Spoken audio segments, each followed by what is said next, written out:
Hello friends, and welcome to the Hanged Man in the Moon. If this is your first time here, welcome. Thank you for coming. I'm pleased to meet you. If you've been here before, thank you for returning. I'm truly honored. Friends, if you are a returning visitor, you surely know that this is my series in which I use tarot and oracle cards to help us explore topics related to living the intentional life.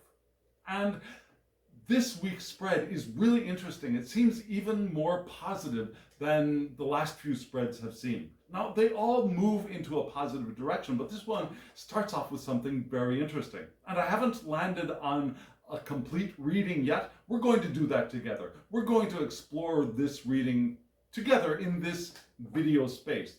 But I got a sense that we're going to be talking about new creative desires and passions. And they could be in various forms, right? They could be artistic. They could be paintings, digital art, ceramics, crochet, knitting. There are many ways, dance, theater. There are many ways for us to express ourselves creatively in the world. It could be culinary. We could want to make a beautiful, delicious, exciting, interesting new food for ourselves and or for others. But it could also be creating a beautiful and comfortable living environment for ourselves and our family, whatever that means for us. It could even be something at work.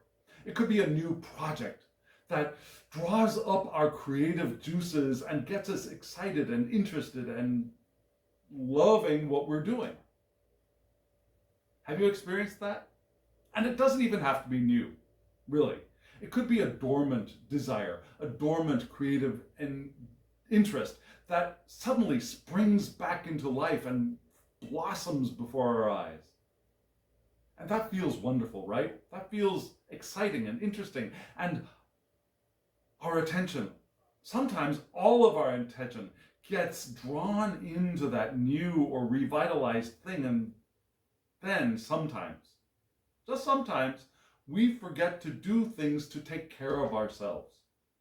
We forget to sleep enough. We forget to get enough downtime for our minds and our hearts to clear out and allow enough space for new information, for new ideas, for new passions, for new energy to fill us back up.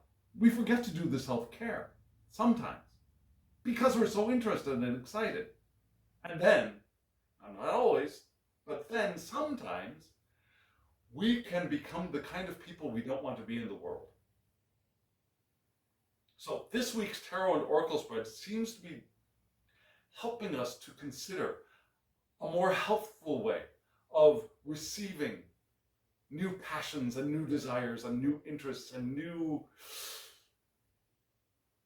vitality in our lives.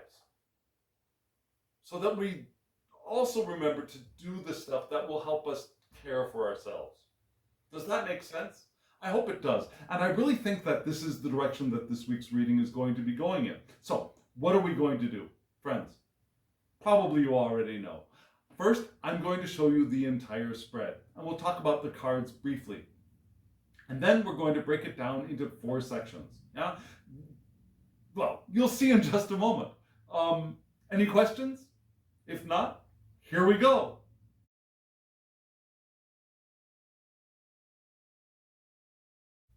That is a beautiful spread, isn't it?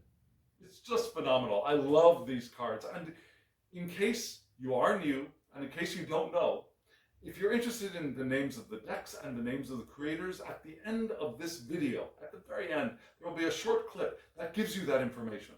And also in the description box below, there are links for you to go to check out one or all of these decks if you want. I would recommend checking them all out because they are beautiful decks.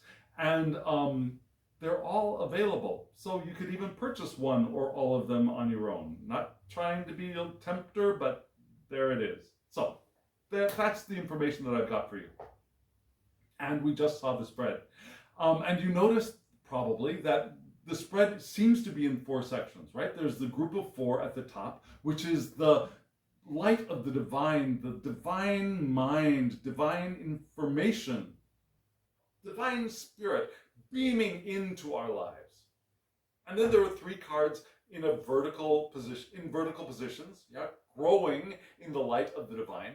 And that is the wand, the new sprout growing in the sunlight. And then there were three cards horizontal coming in from the side. And that is the hand reaching out to grasp that thing that is growing, to grasp those three vertical cards. And then there were two little cards at the bottom, which were from a very different, and you probably recognize that they were an oracle deck, right? So those are the four sections that we're going to read this spread in. And this spread is based on the Tarot of the Holy Lights Ace of Wands card. So if you want to see a walkthrough of that spread, of the spread, just the spread with one deck, I'll put a link up here for you to hop on over and take a look at that spread, because it really is an interesting spread. But that's the direction that we're going to be reading these cards in, and we're going to dive into this section of four cards at the top, which is again the divine light, the divine spirit beaming into our existence in this coming week. So here they are.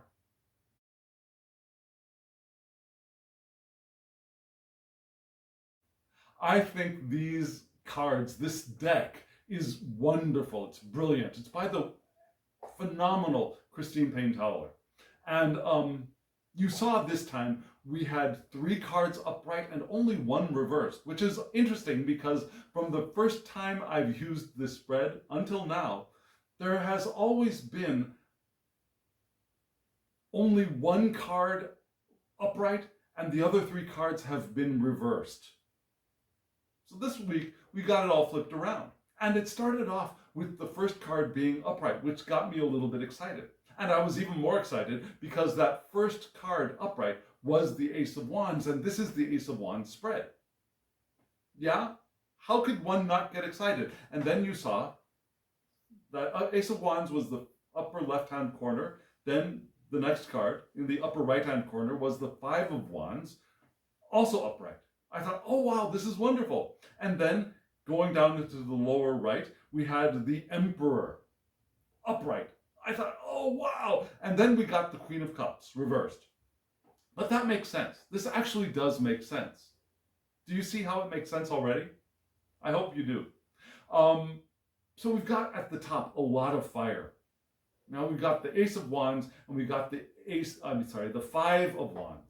And then at the bottom, we've got a little bit of water, actually. Fire at the top, water at the bottom is a wonderful balance, isn't it? Now we got the Queen of Cups, a water suit in this deck, in most decks. And then the Emperor, which is not associated with an element specifically, but one of the elements that is tangentially associated with the Emperor, and we'll get into why, is water. We got water and fire associated with the Emperor the way I see it. So we've got a lot of fire, a little bit of water. Interesting balance. A little yin-yang going on, right? So we're going to start off with the upper left-hand corner with the Ace of Wands upright and show you the card. It's just a gorgeous card. I hope you agree. Do you agree? Let me know in the comments below. I love this card. And it's interesting that it took me so long to figure out a spread based on this card. I started, the first spread that I developed from this deck was from the Ace of Coins, the Ace of Discs. The second spread that I developed was, I'm sorry, I lied, I'm such a liar. The first spread I developed from this deck was from the Ace of Swords, at the suggestion of the creator of the deck. And then the second one I developed was the Ace of Discs, was from the Ace of Discs. Then the third one I developed was from the Ace of Cups, but really it was my Tree of Life spread. So this is the fourth one. It's interesting that my sun sign is a fire sign, and yet it took me a long time to get to a spread based on this card, and it took me a while to figure out how I would want to present a spread based on this card. But I love the card, I really do. And I've said many times that The first few times this card appeared to me in a reading, my eyes were confused. What I saw was a sunflower being grasped by the divine hand, by this hand of spirit. But it's not a sunflower, is it? Yeah? That disc is not the flower on the sprout, it's the divine sun, it's the divine light, it's the divine energy, you might say. And that sprout is, I think, receiving that, but still, it's not one entity, right? So, what do we have here? The Ace of Wands. You can see at the bottom, there's fire here, which I did not mention, but you can see that, it's very clear. And at the very bottom, you can see that the Ace of Wands is the first decadent of Aries. So it's the Aries decadent of Aries, which has the sub-ruler of Mars, from which the cardinal aspect of cardinal fire's vital attributes enter our world. So we've got supersized Aries. So it's Mars's first entrance into the year of the zodiac. Now this is the Mars out of the gate without any baggage. Clear, fresh, inexperienced, but fresh and clear and still balanced. Hasn't been knocked around yet. So this is the first step on a new journey. This is the will pouring through into its work. Our willpower, our will pouring through into the things that we are doing and being in the world. It's fresh energy. Like I said, Mars, fresh out of the great gate. And yet, there's a continued need for us to focus our desires.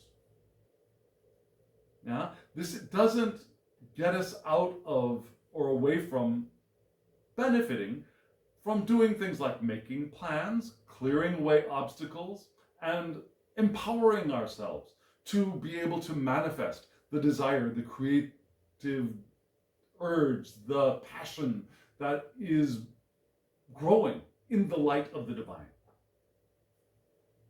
And we have the continued call to focus our desire. Because this is the first step of manifestation into the physical plane. Like I said, Mars, first entrance into the zodiac. And that's the first planet to enter into the zodiac, of the year of the zodiac. The zodiacal year. That's the way I want to say that.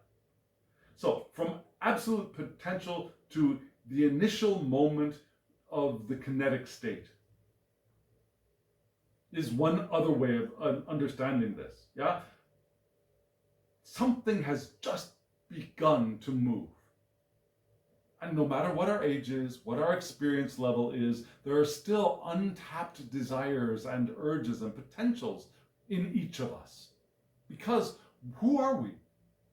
We are eternal beings having this human experience, co-creating these beautiful bodies that we are inhabiting.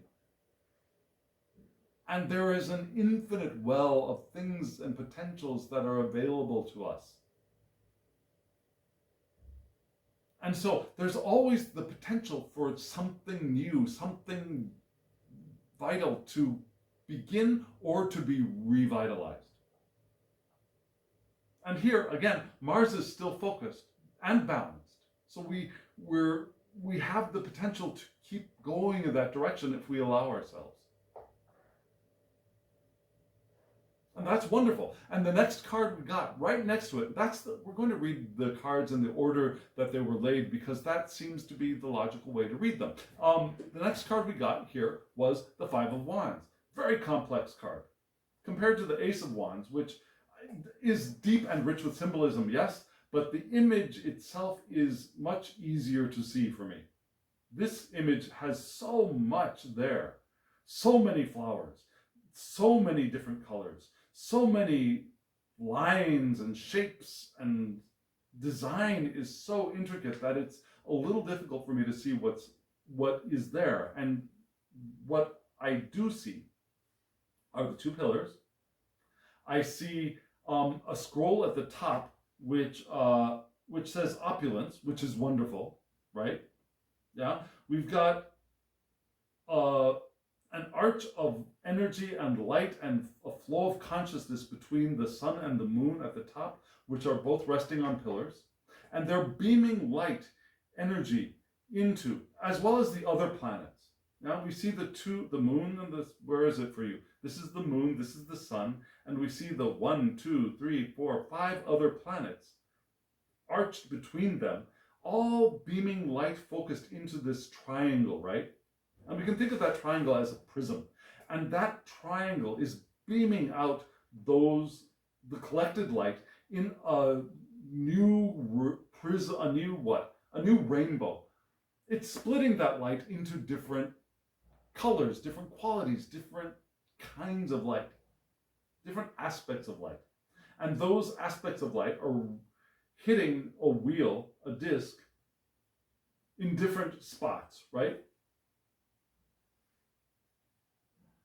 And that disc is on 3 pillars, and those pillars have letters at the bottom, and we're going way too deep into a very complex image. At the very bottom, you can see that this is the Aries decadent of Leo. Now, this is the 3rd decadent of Leo. And it's upright, so we've got okay, I'm jumping ahead. It is the 3rd decadent of Leo. So we have the Aries decadent of Leo and its subruler, again, Mars, from which the cardinal aspect of fixed fire's vital attributes are entering our world, entering our natal charts, entering the question that we were asking of the Tarot, which is, how can we live our lives more intentionally in the coming week? Well, first, we open up to new desire. We open up to the Ace of Wands experience. And then the next bit is this. Yeah, Mars is now flowing not only through Aries and Aries, but it's now flowing through the Aries house of Leo with a little bit more fixity, a little bit more security, a little bit more experience. And we've got, because this is an upright card and it's the 3rd decadent, an exaltation, which is the sun in Aries. So we've got both Mars, which is the planet of Aries in Leo, and we've got the sun, which is the planet of Leo in Aries. All in this card. A lot of fire, but diverse fire, diverse light, a light of diversity of light, which is wonderful because you saw at the top there is opulence, right? This card is opulence. It's the prima materia, the prime matter from which alchemy is done. And it's abundant everywhere and yet valued nowhere. It's like the prima materia we can think of, and it isn't, but we can think of it as dirt. A lot of our experience with dirt is get it off of me, perhaps, or keep it outside, or, yeah, dirt is cheap, or it's dirt cheap, right? These are expressions that we have and thoughts that we have about dirt. And yet, without that dirt, we wouldn't be here on this planet. We wouldn't have food. We wouldn't have our own biology. Dirt is the prima materia. And it's abundant. It's everywhere and yet so undervalued. So that we could think of dirt as a symbol for this opulence. And you see that light is both converging and diverging all at once. So this reminds us of the process of self-cultivation. Yeah, we bring in energy and we do the alchemy and we split it back up into different ways of using it. Like we split it up into the blue way of communication or the green way of loving and expressing love and feeling love, or the orange way of creativity and passions, or the purple way of insight and spiritual experience, right? So this card is asking us to be active interpreters of our experience. Now this is the smelting pot for gold. the boiling and the skimming off of the scum, and boiling it again and skimming off the scum that rises to the top. We're doing the alchemy here. We're doing the work of alchemy. Because our self-willed empowerment of Mars radiating through Leo, also the sun radiating through Aries, makes us powerful and abundant and able to follow our own lights and enjoy participating in the dance of life.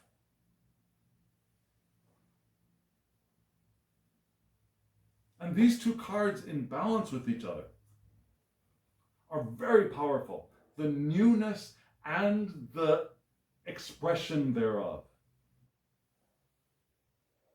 And both of them asking for, from the first step to the continuation, asking us to focus, to give attention to nurture, and to do the work of alchemy on it.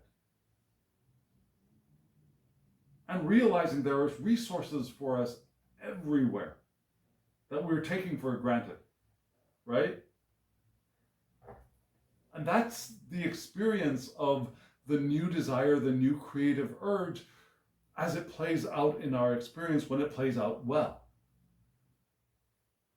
Which moves us into this beautiful, gorgeous, absolutely gorgeous Jupiter card. I'm sorry, Emperor card. Emperor card, whose planet is Jupiter. Right down there, you can see, it's right down there at the very bottom in white. There's the Emperor with Jupiter.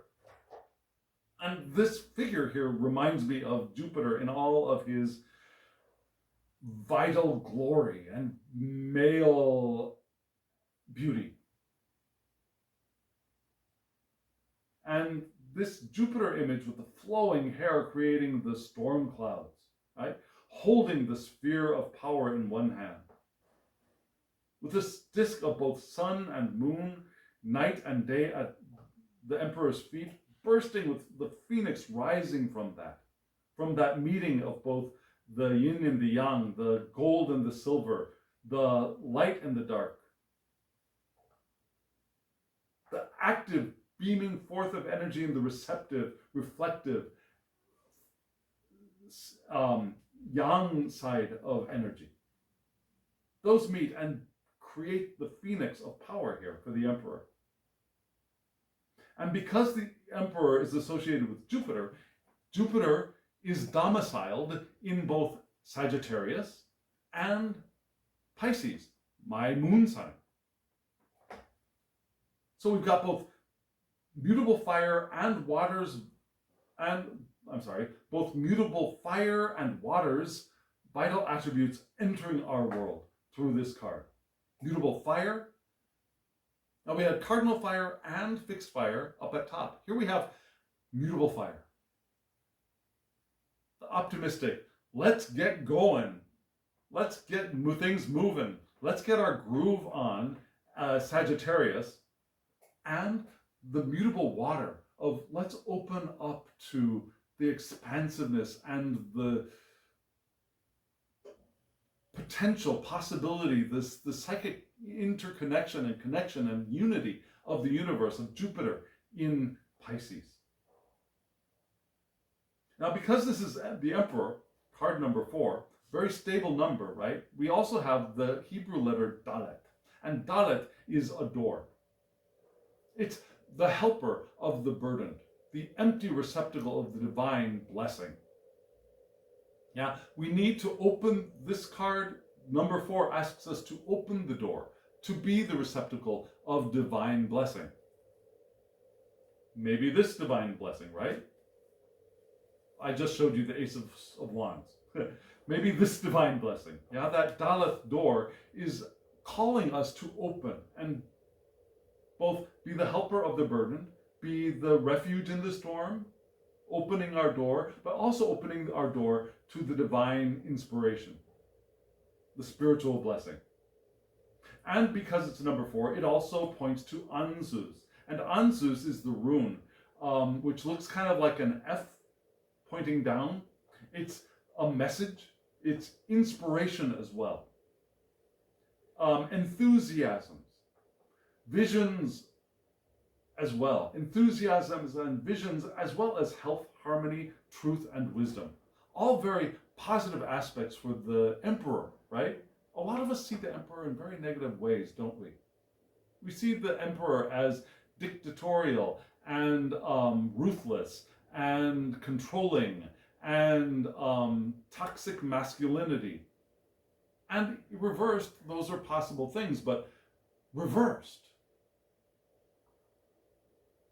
The divine masculine is in all of us, whether you are presenting in a male body, a female body, a trans body, a cis body, an intersex body. We all have the divine masculine as part of us. And if we not only ignore, but if we despise that aspect of ourselves, we do ourselves great harm and great harm to others.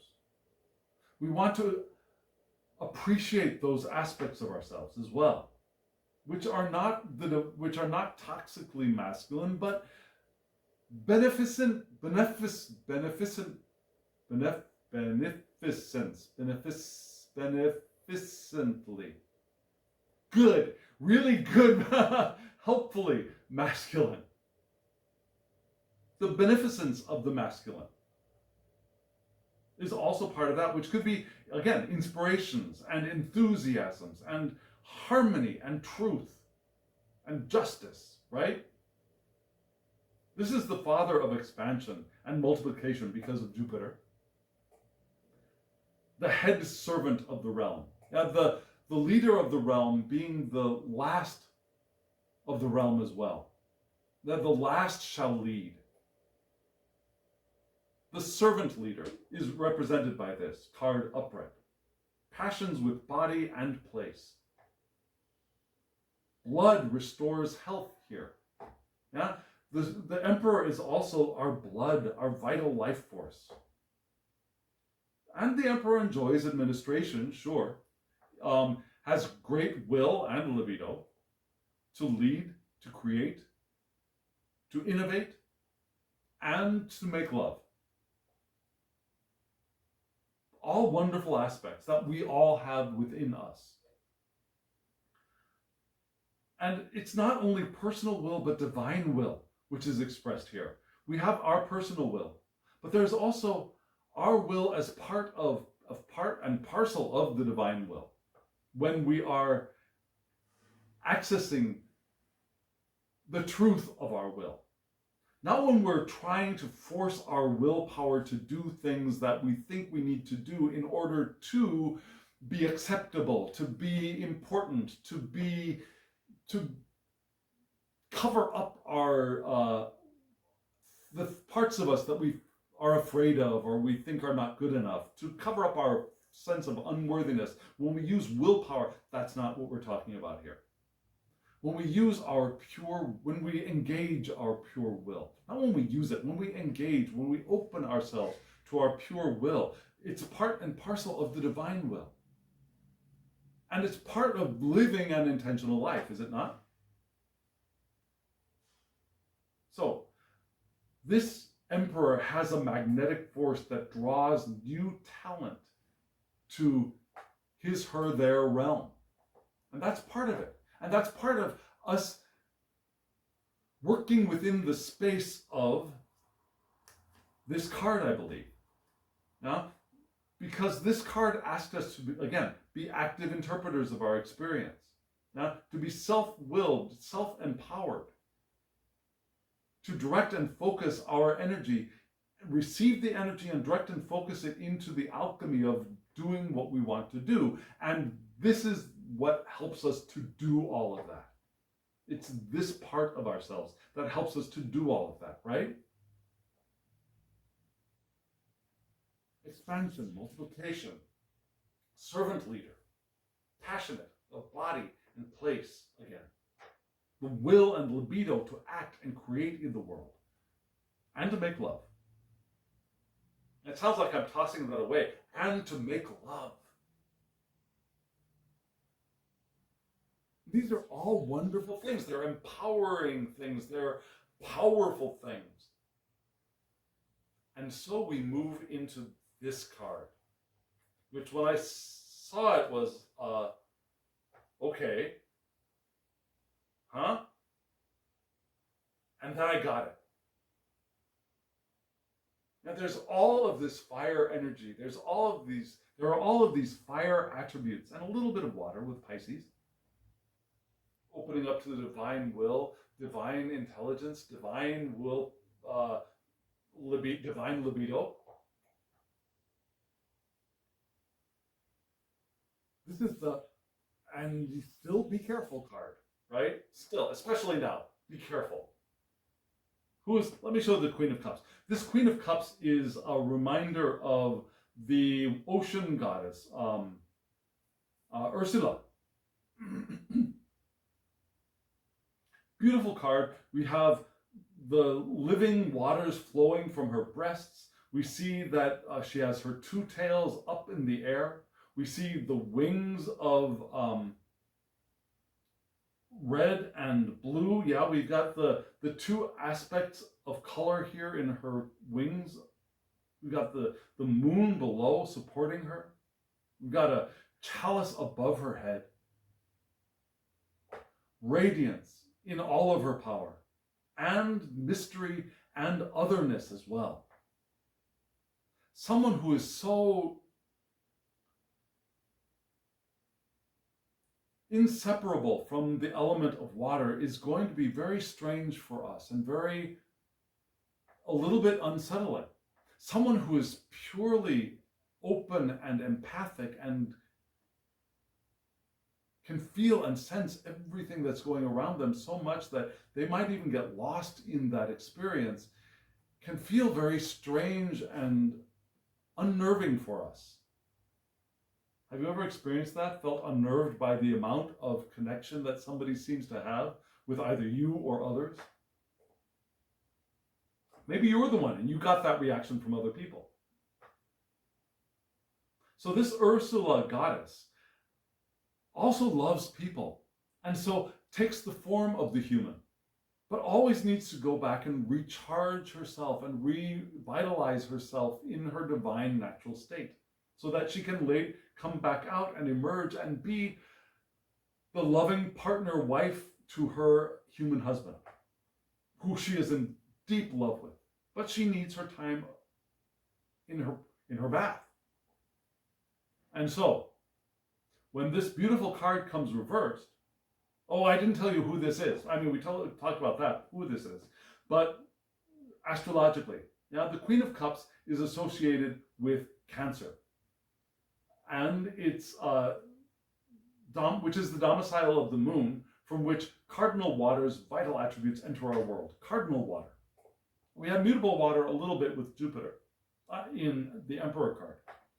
But here we've got the moon in Cancer and cardinal water reversed, which is telling us that be careful. With all of that fire going on, we might feel overstressed. We might start feeling used. We might start feeling abandoned. We might start feeling betrayed because we're not getting enough attention. We're not getting the support. And we're feeling that because we're not taking the time to take care of our own damn selves.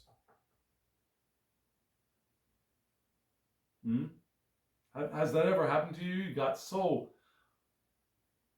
not necessarily, you didn't recognize you were overwhelmed, but you got so engaged in what you were doing that you didn't take care of yourself. And then you got very sensitive. Then, why isn't anybody helping me? Why isn't anybody doing for me? Things that you weren't demanding of others before, you start to begin feeling demanding. We might present as a victim instead, in need of protection.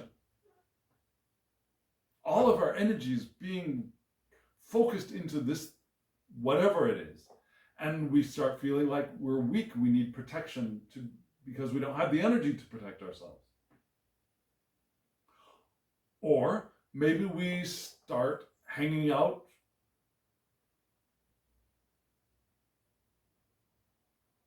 in the space where we start wanting to get revenge. Some, Cancerians with those claws can snap at other people, right?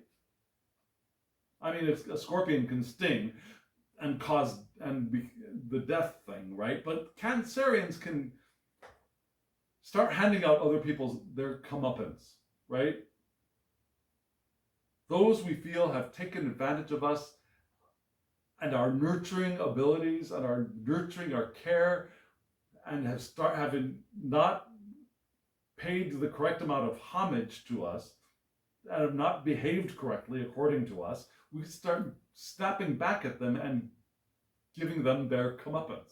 It's time for your payback, right? Anyway, we present. If these are symptoms of stress and strain, of not doing the work of self-care.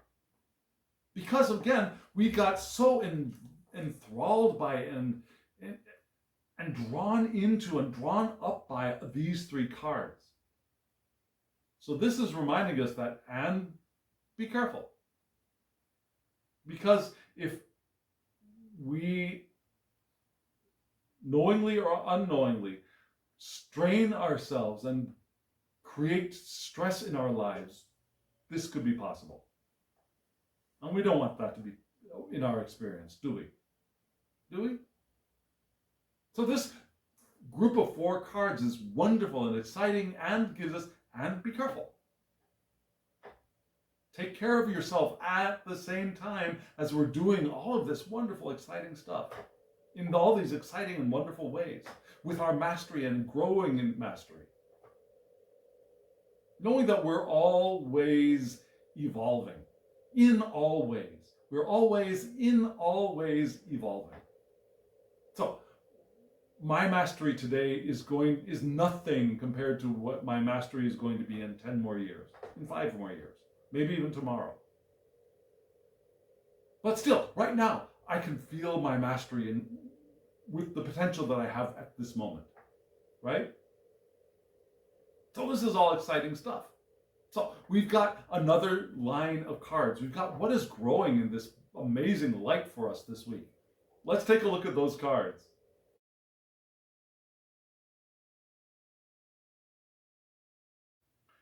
These cards are also very interesting. It's a beautiful deck, but they're interesting because of number, they're interesting because of progression, and it's very, very interesting. Did that strike you, especially number? We started off at the bottom with the 4 of Wands, and then we moved up to the 4 of Coins, and then we moved up to the 10 of Wands. So we've got 4, 4, then 10. It would have been interesting if it had been 4, 4, and 8, but still, we got 4, 4, and 10, a growth, an increase as we move up. And so that's the direction I think we're going to begin with. We're going to begin with the 4 of Wands in this deck. And you can see in this card, now we've got a checkerboard pattern. In the center of that checkerboard pattern, we've got the 4 Wands creating a box, a very stable structure. And in that box, we've got the box split into 4 triangles. And they're split by wheat. Those are shafts or stalks of wheat. And at the bottom, we see a lion in repose, right? So this is the 4 of Wands. And so this is a fire suit. A lot of fire again. We begin this, the light of the divine is beaming down a lot of fire with a little bit of water. And here we begin the shoot growing up with fire, which makes sense. The new sprout is growing up. And the 4 of Wands in this deck by Picard is the card of power, indispensable to the realization of what we want to do. So here, the new thing, the new creative endeavor, the Ace of Wands, that is the seed, and here is starting to grow. That thing that is growing is also the source of our new power, which is indispensable to the realization of that growth of the seed. Does that make sense? Yeah? The thing that is growing in the light of that seed is the power to grow the seed. Isn't that interesting? The ears of corn here are to remind us of the fertility of that power. That we can grow stuff, we can create new life. But it's structured, right? Like the emperor likes structure. The four, emperor is four. Structure. So there's a consolidation of our positions, of our desires. And they're consolidated in a sense, not like a rock in water that's going to fall to the bottom, that's going to plummet to the bottom, but rather a consolidation that gives us a secure platform, tranquility in the adopted conditions that we are in. Whatever that means, wherever we are in our lives at that time, what the tranquility that is potential within those conditions. And the ability to enjoy the results as well. A lot of times we think of the Four of Wands as the milestone card. Yeah? Not completion and woohoo success, but rather as we move on the journey of life, we have these milestones which are not completions, but rather are, yes, we've come this far, we've done this, yeah, enjoyment of the results to this point. So we have tranquility within our adopted conditions, we've got enjoyment of the results, we have the power, which is indispensable to the realization of what we're focusing on in this card as well, and the fertility that comes with it. A perfect, wonderful beginning to this sprout that's growing up in the light of the Ace of Wands, Five of Wands, Emperor. And then we got another Emperor reflecting card, another Emperor echoing card with the Four of Coins. Another aspect of the Emperor. Another aspect of fertility, of stability. This is in Earth. Which, remember, and it just struck me that dirt, right? Dirt is cheap. Remember that? Prima materia. Well, here we got four of them. And this card reminds me just a little bit of the Four of Discs card in the Thoth deck, not because it's not the same. It really is not the same. But do you know that card in the deck? It's like there's this castle, and there are the four corners of the castle that kind of look like this to me. And it's power, there are roads in, there are roads out. It's the power and energy of creation for that deck. Here we've got these four in this way that look like they're connected by roots, don't they? Roots or stems or branches. Maybe it's the wands, right? The wands that were growing in the Four of Wands here are connecting the earth, the prima materia, for our potential alchemization. And here in the Four of Coins, according to Ides Picard, this is our fortune made. Stable fulfillment of our desires. Good fortune merged into one stable platform. Again, another stable platform. Also, there's an interplay. I mean, it's not a rigidity. It's a stability of structure that is also alive. So it's not like ice that has been water made stable, right? This is a living, dynamic stability. So there's an interplay of ideas and situations here. There's a complexity reminiscent of that Five of Wands card that we got. So we grow up from our power, our fertility, into our fortunes being made. And a vital interaction of ideas or situations which adds complexity within that stability. And so this sprout keeps on growing, and now it's grown past the two fours into a 10 of Wands. we return to the fire again at the very top. And you see these 10 wands which meet at the center and spread out in a disc, joined and yet separated by the fire. And you see at the end, at the tip of each one of these wands, there's a fleur de lis, royalty, regality, our emperor, an echo of the emperor. And here with these 10 of wands, according to Picard, this is genius. This is also overabundant activity, which, genius, good, overabundant activity, careful, right? Our varied gifts for diverse activities and our endeavors of the mind are vitalized here, which is wonderful. But again, overabundance of activity, overabundance of activities is a danger, Will Robinson, danger moment, right? And yet there's an intelligent synthesis here. Ingenious action. It's putting our minds into action. Practical inventions, artistic creations are all here. And this is a card, according to Picard, for both scholars and artists. Which is wonderful, because our passions might not be in the creation of a painting or of a sculpture or even digital art. It could be our creation of new knowledge or new understanding, which is generally considered air. But there are two different ways of approaching that scholarly activity. One is very cool.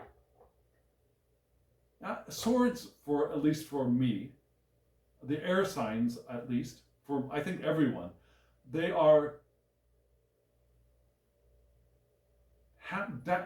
wet, hot. They're wet. No. Let's see. Cold, wet is earth. No, cold, dry is earth. Cold, wet is water. Hot, dry is fire. Hot, wet is air. So yes, so air has heat in it. That's what I was trying to get to. So yes, there is the potential for, the clarity, the unemotional, because air is the opposite of earth, at least the way I see it. Fire, water, air, earth, they're the opposites. The symbols also look more similar to each other, right? There's that clarity, there's that perceived emotionally coolness to that. But there's also a passionate side to the scholarly endeavor. There's I want to dive in there and figure this out and talk about it and mash these ideas together, and that kind of scholarly activity I think is also possible here. That burst of radiant, fiery, passionate scholarship. Have you experienced anybody who's like that? So that's what I see here. That's what we get. What is growing in the light of the divine light that we just saw?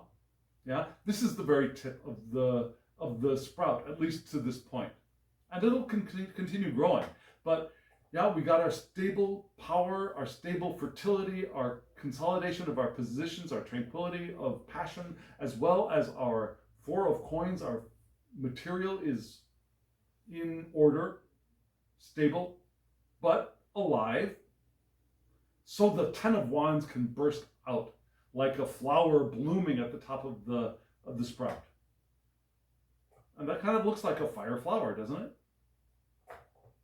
So that's what is growing in the light of the divine in the coming week. That's what's growing, but still, we haven't gotten a hold of it yet. We're going to see how we can get a hold of it. How can we grasp this just now?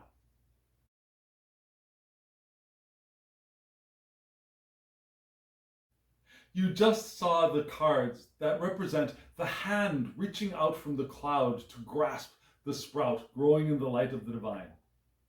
And we begin with the Queen of Swords. And now remember, in this deck, The Queen of Swords is not the Queen of Air, but is the Queen of Water. Cancer again, only upright this time. And we'll get back to her in just a moment.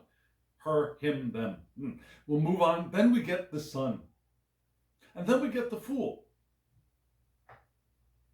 Which makes me think, how do I want to read these three cards? It seems like the natural progression for these three cards would be to begin with the Queen, move into the Sun, and then off into the Fool. But you know, frankly, interestingly, both Udes Picard a little bit, but very much Worth, Oswald Worth, and that the majors in this deck are based on Oswald Worth's interpretation of the cards, of the major arcana. Oswald Worth did a major arcana deck a couple times. So these majors are based on the Oswald Worth. And Oswald Worth had a very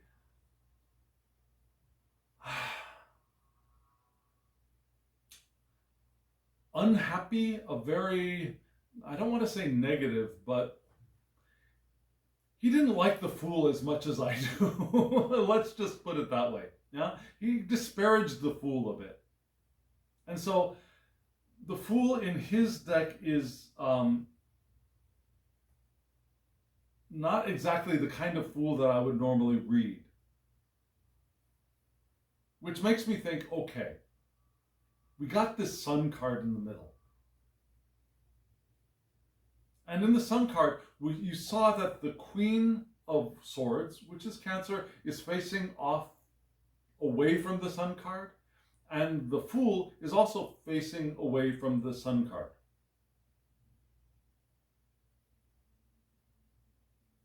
Which makes me think that the Queen and the Fool are not.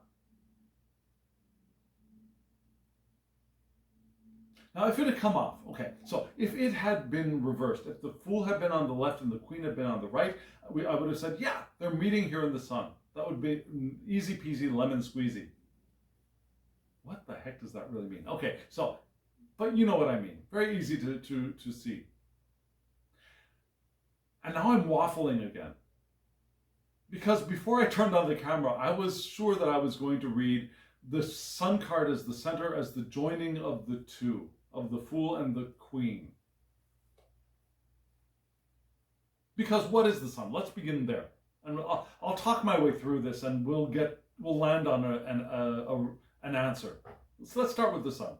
The Sun in this deck is Gemini, which is the domicile of Mercury, from which mutable air's vital attributes enter our world. Yeah, in a lot of decks, the Sun is actually is associated with the Sun, which would be domiciled in Leo and yeah, all that, but this is not. This is Mercury in Gemini, so this is an air card, right? It's mutable air, but it's an air card. And the Sun, being number 19, is associated with the Hebrew letter Kof, which looks like a kind of odd-looking P shape, an English Roman letter P, capital P, and because we can think of that P as the back of the head, as the amygdala, or the not fully human mind. So it's associated with the monkey, for one. Now, the monkey, that which is imitating being human. Not a great association for the Sun card, right? But it's also associated with the Sun.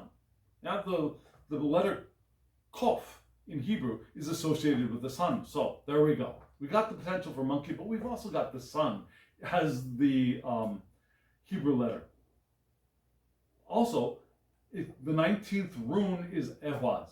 Ehwaz looks like an M, and it's the rune for a horse. It carries the symbol of horse and horse riding. It's also progress.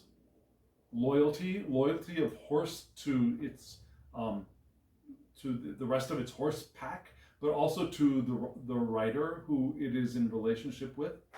There's loyalty there. There's harmony, cooperation, partnership, and also marriage possible. All things that are potential with the Sun card, with Gemini, right? Harmony, cooperation. Now, Gemini can bounce off the walls. Mercury can get a little bit wired and whacked out in Gemini as well. But this is Gemini at its best, where the aspects of self are working in one direction. They're loyal to others, but also to aspects of self, and are able to make progress, cooperate, internal cooperation as well. So in this card, according to Oswald Wirth, we have the primordial light giving order to chaos, which I still think is the primary way that we want to reach out and grab that growing sprout in the light of the divine. Now, because that prima materia, we want to do the alchemy to create the new with that prima materia. We don't want to overconsume and just take, but we don't want to use the resources available to us correctly, well, healthfully. And that's part of this Sun card, right? Putting order to that thing that we think of as chaos. Working in harmony, in friendship with self and other. Developing our life skills is also here. Reason with our clarity of judgment, a reminder of the Emperor card. Also physical activity for creation, for evolution here. That's how we can reach and we can grasp that sprout growing up for us. But there's also clairvoyance here too, which is interesting, according to Wirth. Clairvoyance. I don't often think of that in relationship to the sun. I would think of that with the moon more. But for Oswald Wirth, that's part of this card. True knowledge. Banishing false prophecy and allowing our clairvoyance, our true prophecy to reveal itself here in the sun. And I still think this is the primary card for this series of 3. And I think we do this by merging the Queen of Swords and the Fool. Even though they're looking in different directions. And maybe that's a reminder that this joining is not going to be a necessarily easy one, but one that we are called to do, to be able to grasp a hold of and open ourselves to the Ace of Wands. So what are we joining together? We're joining first, let's start off with the Queen of Swords. Upright this time. Remember, this is the Queen of Water in this suit, and you can see above the Queen of Swords' head is the Cancer sign, right? So this card is Cancer, which is the domicile of the moon, from which cardinal water's vital attributes enter our world. Answer the question that we're asking of the Tarot, which is how we can live our lives more intentionally. How can we grasp that new opportunity that is growing in the light of the divine? And because this is the aqueous element, here this aqueous element, this water, is represented by its most powerful attributes. The moon, the sea,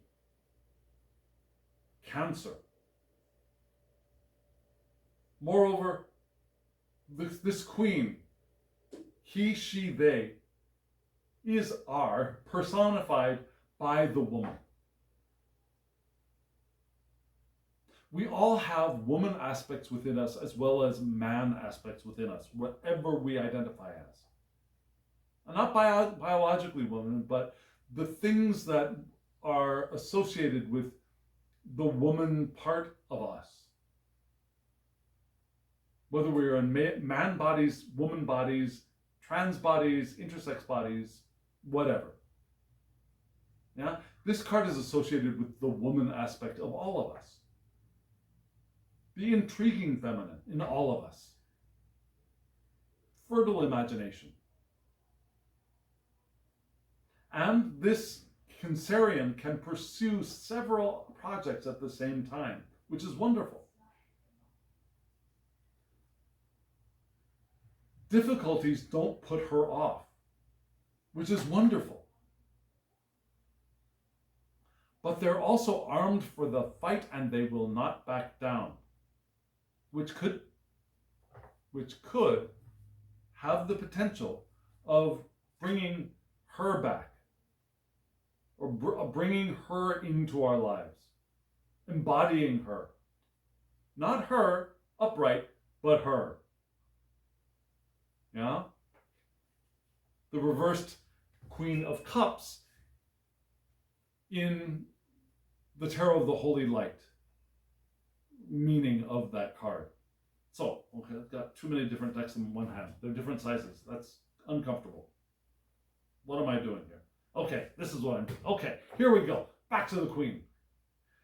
So, yes, there are those wonderful aspects of the Queen of Swords in this card, the Cancerian, and yet the caveat of be careful, right? So, on one side we've got this. On the other side we've got the Fool. Yeah, and here we have the Fool. This is the last card in the Major Arcana, according to the systems that we're working with here. The Fool is last. It's card number 22, but really it's the numberless card, but it's the 22nd in order, which wraps back around to card number 1. But still, this is the numberless card, just like card 13 is the nameless card. This is the numberless card, and yet we'll place it in 22 to give us the 22nd letter of the Hebrew alphabet, which is Tav. Now, some people will switch these around. Some people will put the Fool before the World card, giving the World card Tav and this card Shin as its Hebrew letter association. But for me, this is Tav, which is the cross. It's humankind's ultimate destination, completion, before beginning again with the original.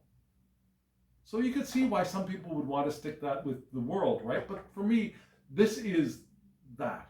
The world is, yes, we've come into our glory, we've gotten into our, laurel wreaths perhaps, but still there's that liminal space between the world and the magician, which is the Fool, which is that ultimate destination of completion before beginning again with an original.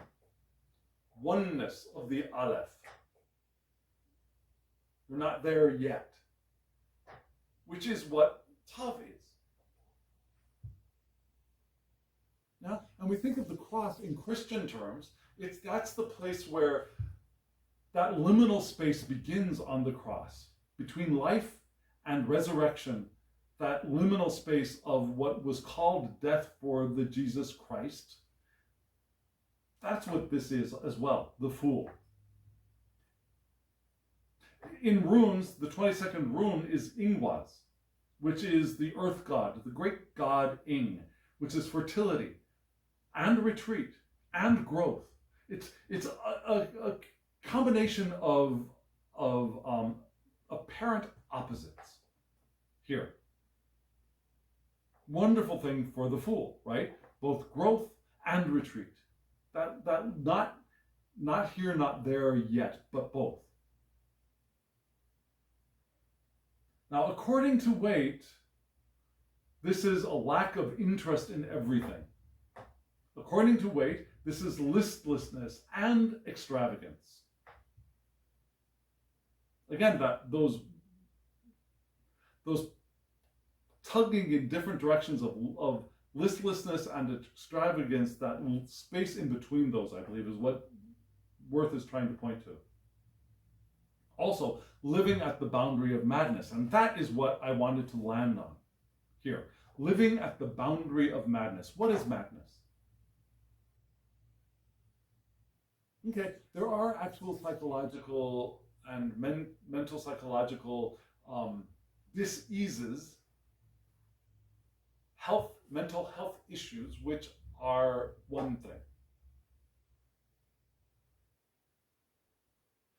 But that's not madness. There's a different way of understanding madness, which is the non-socially conforming, the acting beyond the bounds of good society. And good society in air quotes, good society.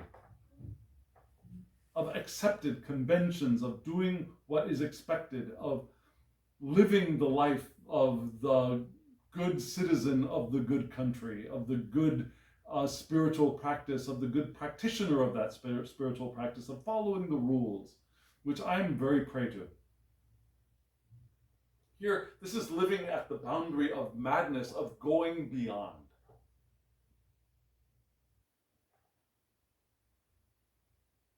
Fool for God, perhaps, in the sense of St. Francis of Assisi. A radical love that appears as madness to the merchant living in the city and trying to create wealth, or the tax collector trying to get money from the merchant, right? The fool who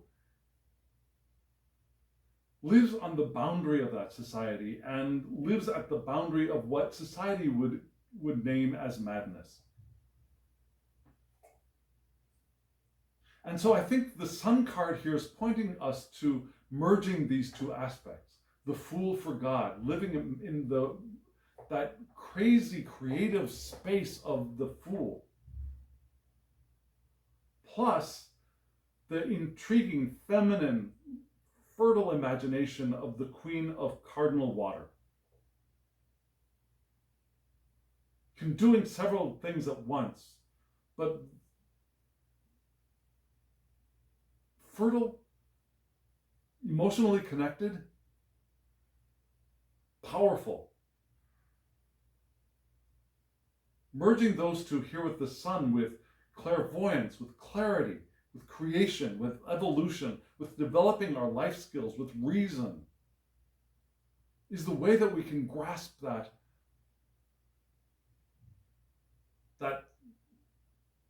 sprout growing in the light of the divine. And hopefully, if we do this with the proper balance of the Sun in the center, we won't slip into that Queen reversed, where we've given everything, we feel then put upon because nobody's taking care of us, or we're afraid that we can't defend ourselves, and we're calling out for our protectors, and right? That makes sense, doesn't it? And in that same vein, we've got two oracle cards which are giving us very poignant advice. Let's take a look at those oracle cards right now.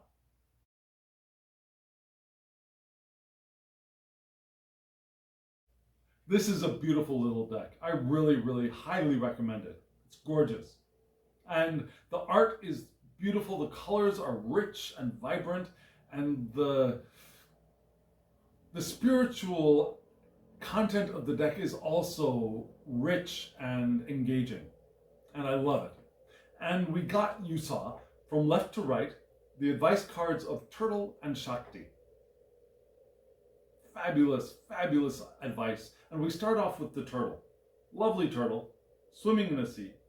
And the quote down there at the bottom, I don't know if you could read it, was, "Self-preservation is a balm for the heart." Now, in India, the turtle is a symbol of creation, preservation, and immortality.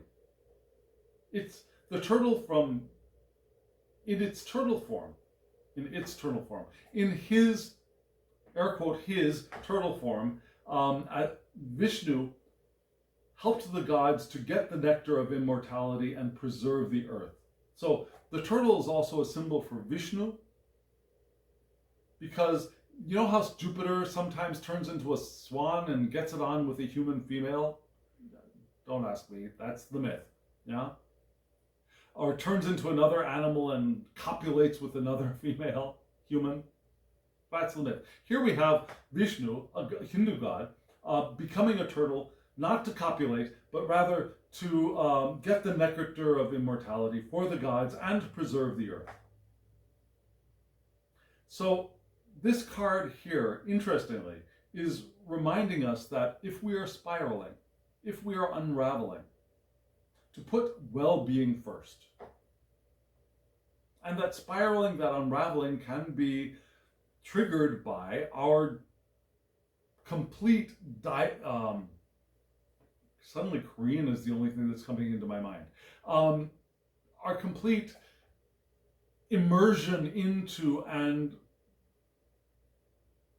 now let's go with immersion. Our complete immersion into that Ace of Wands experience.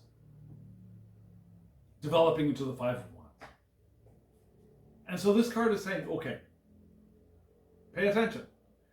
If you start feeling yourself unraveling or spiraling into something, then start paying more attention deliberately to well-being. Set healthy boundaries. Now, those healthy boundaries can be with other people, sure, but it could also be between self and project. If we're completely attached to and immersed in and unable to extract ourselves from the project, we don't have healthy boundaries. That's another place for a boundary. There's no shame in taking care of ourselves. If there's the instinct here to put our mental and emotional health first, listen. That's what this card is here to tell us. Our well-being supersedes all else. Supersedes the Five of Wands and the Ace of Wands and the Emperor. Our well-being supersedes it all. Good first advice, right? And then right next door to the turtle was Shakti, a goddess. Beautiful drawing of her. Although Shakti can sometimes be drawn in a very scary form because Shakti has various forms. Shakti is the conglomerate of the wives of the goddess wives, the goddess mates, I should say, of the primary male gods. Now there's Brahman, there's Vishnu, and there is Shiva. They all have mates, but there's the overarching male deity is Brahman. The overarching conglomerate female deity is, at least the way I understand it, is Shakti. She's the Hindu mother goddess. And Shakti's name means, and I'm sorry, it's not Shakti, it's Shakti. Shakti's name means power or energy. It's a universal life force, partner to Brahman, Vishnu, and Shiva. In all of the different forms that Shakti takes to be the partner of each of those three gods when those three gods are divided. And yet there's a unity of Brahman, in which Shakti would be the partner of the united. Does that make sense? I hope it does. And the quote underneath Shakti's name is, "Feel the fire burn within." So the partner of our well-being is the most important, is to still feel that creative fire burning within us, our life force. Unleash our inner Shakti. Inhale and exhale fire. Feel the fire burning within. That'll keep us going. As long as we're also doing this, right? When feeling powerless, Shakti says, connect with our inner Shakti.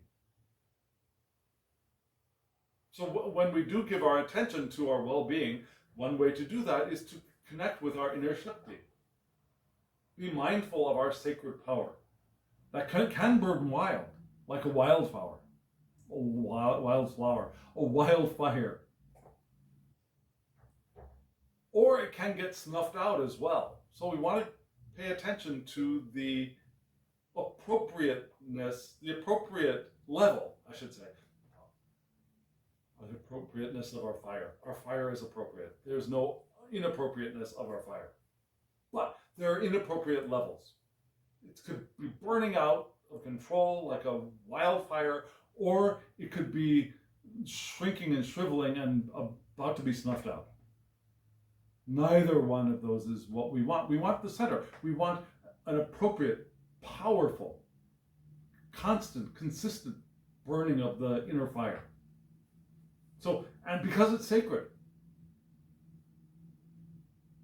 So find that balance and realize that I am Shakti, the sacred feminine. I am Shakti, the sacred feminine. In a male body, in a female body, in a cis body, in a trans body, in an intersex body, all of us are the sacred feminine, just as we are the sacred masculine, which is represented to me by that emperor. So this is the advice, yeah? Our well-being is the most important, and part of that well-being is that fire, is the inner Shakti. And that's how we are able to thrive in an Ace of Wands period of our life. Does that make sense? I hope it does. I think this is wonderful. I think this is exciting. And I think I might have talked a little bit too long about it, but I think this is just, something worthy of shouting from rooftops, I believe. I hope this was meaningful for you. If it was, let me know in the comments below. If it was not, let me know in the comments below. I'd love to hear from you. So friends, thank you for being here. Hit that thumbs up button. It helps the channel. It truly does help the channel, and I'm deeply grateful for all of them, because it helps bring the channel into the space of new viewers who might get something out of this. So that's a good thing, I think. Subscribe if you haven't subscribed, and hit that alarm bell so you get notifications of when I upload videos. I have my Tarot de Marseille video coming up probably 24 hours after this video has been uploaded. And I'm also going to be doing a walkthrough, I believe, of new to my library facsimile of a Payan deck. Just saying. So if you want to know when that gets uploaded or is available, hit that alarm bell. And again, comment below. I'd love to hear from you. If you want a reading from me, my email address is below. thehangedmaninthemoon@gmail.com. Shoot me an email. We'll get you a reading. Long, short. I can do short. I really, really can do short. Whatever you want, I'm there for you. So friends, now, as always, I wish you love, joy, well-being, and pure awareness. Thank you.